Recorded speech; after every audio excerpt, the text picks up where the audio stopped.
Well guys, after no fewer than 50 tire changes, I finally managed to strip out the Torx head right here on my pinch bolts. No bueno. Now,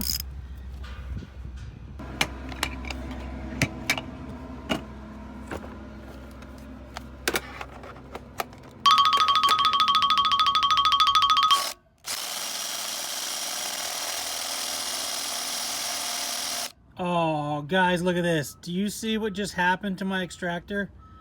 Yep, that's right. It's now embedded into the base of my bolt. Oh, FML. But at the end of the day, it's really nice that KTM is built in a safety feature. 10mm socket fits up in here nicely. Yeah, baby. I love it.